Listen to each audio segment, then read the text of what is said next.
महाराष्ट्र राज्य स्थापनेच्या 65व्या वर्धापन दिनानिमित्तानं या ठिकाणी उपस्थित आपणा सर्वांना, सर्व प्रतिष्ठित नागरिक, अधिकारी, कर्मचारी, सर्व युवा युवती, आमचा मीडिया, सर्वांना, तसंच राज्यातल्या, देशातल्या, जगभरातल्या तमाम माझ्या महाराष्ट्रवासीय, महाराष्ट्रप्रेमी बंधू भगिनींना महाराष्ट्र दिनाच्या, जागतिक कामगार दिनाच्या मनापासून शुभेच्छा देतो। महाराष्ट्र राज्य स्थापनेचा 65वा वर्धापन दिन साजरा करत असताना महाराष्ट्र राज्याच्या निर्मितीसाठी झालेल्या संयुक्त महाराष्ट्राच्या आंदोलनामध्ये शहीद झालेल्या महाराष्ट्राच्या वीर सुपुत्रांना मी विनम्र अभिवादन करतो। संयुक्त महाराष्ट्राच्या आंदोलनामध्ये योगदान दिलेल्या महाराष्ट्रवीरांच्या त्यागाला वंदन देखील करतो। त्यांच्या कुटुंबियांच्याबद्दल कृतज्ञता व्यक्त करतो। आपल्या सर्वांना महाराष्ट्र दिनाच्या पुन्हा एकदा मनापासून शुभेच्छा देतो। आज जागतिक कामगार दिन सुद्धा आहे। या संपूर्ण जगाचा गाडा ज्यांच्या श्रमावर, कामावर चालतो त्या तमाम कामगार बंधू भगिनींच्या कष्टांना, परिश्रमांना मी वंदन करतो। सर्व क्षेत्रातल्या कामगार बांधवांना, आपल्या सर्वांना कामगार दिनाच्या शुभेच्छा देतो। गेल्या आठवड्यात 22 एप्रिलला पहलगाम येथे झालेल्या दहशतवादी हल्ल्यात काही निष्पाप भारतीयांना आपले प्राण गमवावे लागले। त्यात आपल्या पुण्याच्या संतोष जगदाळेजी आणि कौस्तुभ गणगोटीजी यांचा समावेश होता। मी या दहशतवादी हल्ल्यात जीव गमावलेल्या सर्व भारतीयांना भावपूर्ण श्रद्धांजली अर्पण करतो। त्यांच्या कुटुंबियांच्या प्रती सहसंवेदना व्यक्त करतो। मला खात्री आहे आपल्या देशाचे पंतप्रधान नरेंद्र मोदी साहेबांच्या नेतृत्वाखाली भारत या भ्याड हल्ल्याचा लवकरच चोख प्रत्युत्तर देईल। या भ्याड दहशतवादी हल्ला करणाऱ्यांना कायमस्वरूपी अद्दल घडवेल। मात्र या निमित्तानं माझी आपल्या सर्वांना एकच विनंती आहे, या परिस्थितीत प्रत्येक भारतीयाने सामाजिक सलोखा, शांतता, बंधुता, ऐक्य कायम राखावे ही आपल्या सर्वांची सामूहिक जबाबदारी आहे। महाराष्ट्राचा इतिहास कायम संघर्षाचा राहिलेला आहे। महाराष्ट्र राज्याची स्थापना ही संघर्षातून 106 हुतात्म्यांनी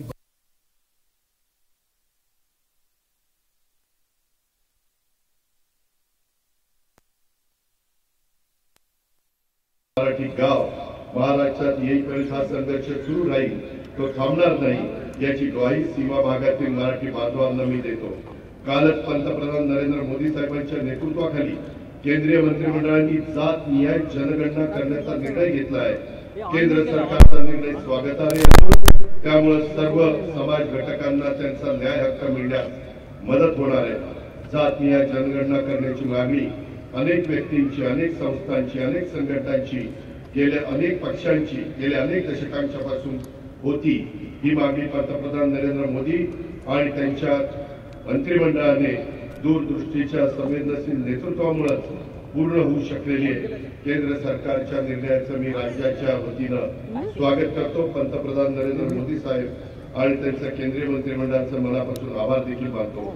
यंदा महाराष्ट्र दिन आपल्या सर्वांच्यासाठी अत्यंत महत्वाचा आहे, कारण आज आपल्या महाराष्ट्राच्या राजधानी, देशाची आर्थिक राजधानी Mahanagari Mumbai world audio visual and entertainment summit याचं उद्घाटन आदरणीय पंतप्रधान नरेंद्र मोदी साहेबांच्या हस्ते होत आहे। याचा माझ्यासह समस्त महाराष्ट्रवासियांना मनापासूनचा आनंद आहे। देशातील पहिली ही परिषद त्या ठिकाणी आयोजित करण्याची संधी महाराष्ट्राला दिल्याबद्दल आदरणीय पंतप्रधानांचं मी मनापासून आभार मानतो, धन्यवाद देखील देतो। देशाचा ग्रोथ इंजिन असलेल्या महाराष्ट्रात देशाच्या एकूण राष्ट्रीय सकल उत्पन्नात GDP 13.5% इतका वाटा आहे। या पार्श्वभूमीवर विधिमंडळाच्या अर्थसंकल्पात अधिवेशनात मी 25-26 आर्थिक वर्षाचा 7,20,00,000 रुपयांचा अर्थसंकल्प त्या ठिकाणी सादर केला। कोटी रुपयाचा अर्थसंकल्प सादर केला। आपल्या सर्वांच्या शुभेच्छा आणि आशीर्वादाच्या जोरावर हा माझा 11वा अर्थसंकल्प होता। साहजिकच पूर्वानुभवाच्या बळावर राज्यातल्या जनतेच्या आशा, आकांक्षा, अपेक्षा पूर्ण करण्याचा कसोशीने प्रयत्न मी अर्थसंकल्पाच्या माध्यमातून केलेला आहे। आजच्या युगात वेगवान युग आहे। तंत्रज्ञानाच्या युगात आपली शेती आधुनिक करणं ही काळाची गरज आहे।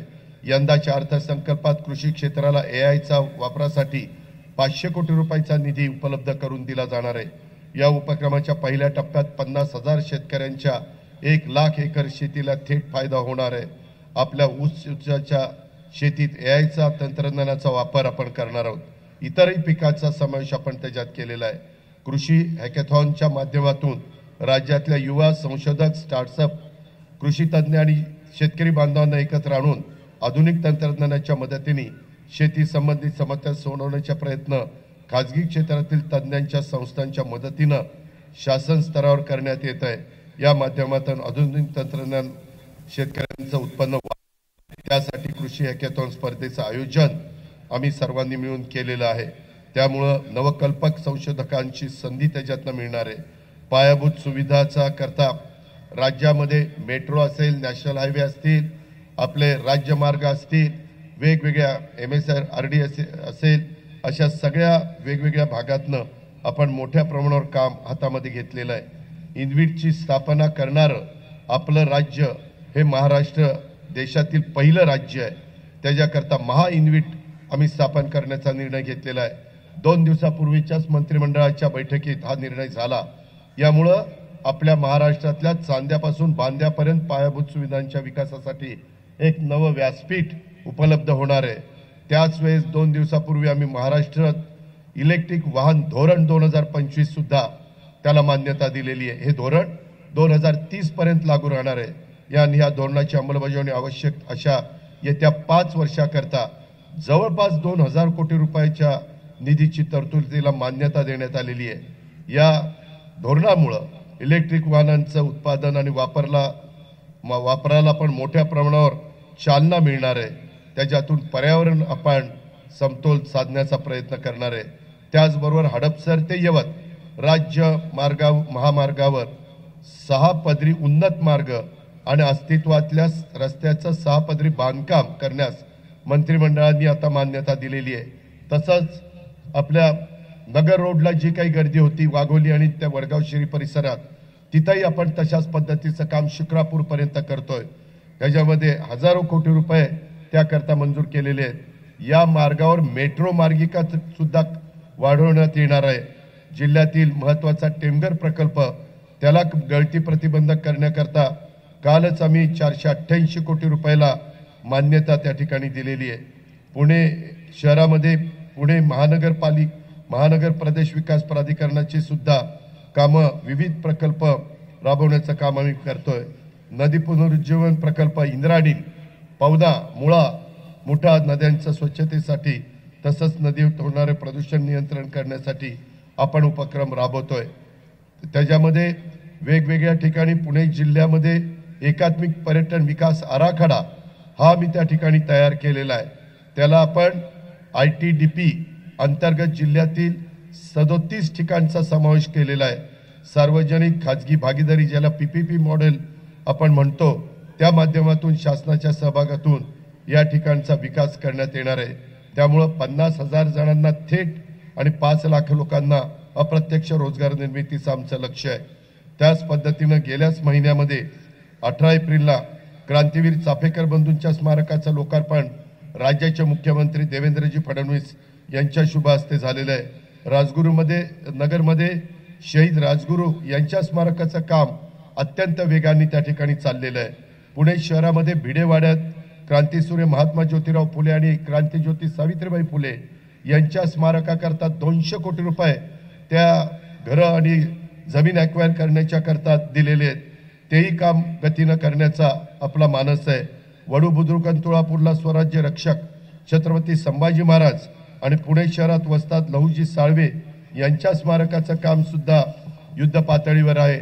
6 तारखेला चौंडीला कॅबिनेट मुख्यमंत्र्यांनी घेतलेली आहे। तिथं पुण्यश्लोक अहिल्यादेवींची 300वी जयंती आहे। त्या निमित्तानं अतिशय भव्य दिव्य अशा पद्धतीनं पुढच्या पिढीला सतत पुण्यश्लोक अहिल्यादेवी होळकरांनी त्यांचा इतिहास काय, त्यांनी काय काम केलेलं आहे त्याचं स्मरण, त्याची आठवण राहावी म्हणून तिथंही एक आपण चांगलं स्मारक त्या ठिकाणी करतोय। पुणे जिल्ह्याचं राज्याचं ग्रोथ इंजिन आहे। जिल्ह्याच्या विकासासाठी नियोजन विभागानं जिल्हा वार्षिक योजना यंदाच्या वर्षी 1,379 कोटी रुपयाचा निधी मंजूर केलेला आहे आणि नियोजन विभागाने घालून दिलेल्या मर्यादेपेक्षा जवळपास 288 कोटी रुपयाची वाढ ह्याच्यामध्ये केली. मागासवर्गीय उपाययोजना आणि आराखडा करता 145 कोटी रुपयाचा आणि आदिवासी उपाययोजनेच्या करता आपण नियत व्ययामध्ये वाढ करून 65 कोटी रुपयाचा आराखडा मंजूर करून दिलेला आहे. जिल्हा स्तरावर आम्ही मुख्यमंत्री सहाय्यता निधी कक्ष त्याची स्थापना आजपासून त्या ठिकाणी प्रत्येक जिल्ह्यात 36च्या 36 जिल्ह्यात त्या ठिकाणी सुरू केलेली आहे. शाहू फुले आंबेडकरांचा हा महाराष्ट्र आहे आणि त्याच्यामुळे त्यांच्या विचारावरच हे महाराष्ट्र राज्य काम करत आहे. यापुढे सुद्धा ते काम करत राहील हा शब्द मी महाराष्ट्र दिनाच्या निमित्तानं पुणेकरांना आणि राज्यातल्या जनतेला देतो.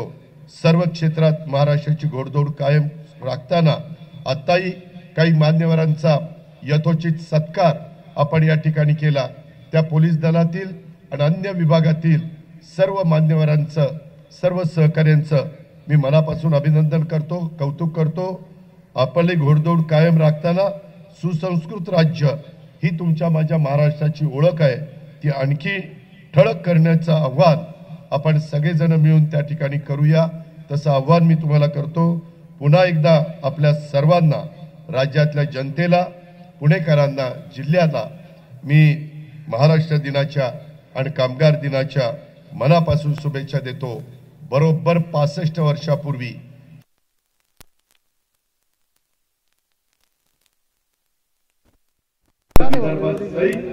आपला संयुक्त महाराष्ट्र झाला आणि त्याचा फार दिमागदार कार्यक्रम हा तिथे झाला. स्वतः देशाचे पंतप्रधान त्यावेळेचे पंडित जवाहरलाल नेहरू हे त्या कार्यक्रमाला हजर होते.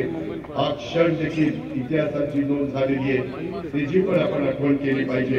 आणि त्या दिवसापासून महाराष्ट्र दिनाला सुरुवात झालेली आहे. त्याच्यामुळे आजचा हा 65वा महाराष्ट्र दिन साजरा करत असताना मला अतिशय आनंद होतो. पुढे असंच आपण सगळेजण काम करत राहू आणि असंच 10 वर्षांनी अमृत महोत्सव साजरा करूया ही अपेक्षा व्यक्त करतो. पुन्हा एकदा सर्वांना मनपूर्वक धन्यवाद देऊ मी आपल्या सगळ्यांची रजा घेतो. जय हिंद, जय महाराष्ट्र.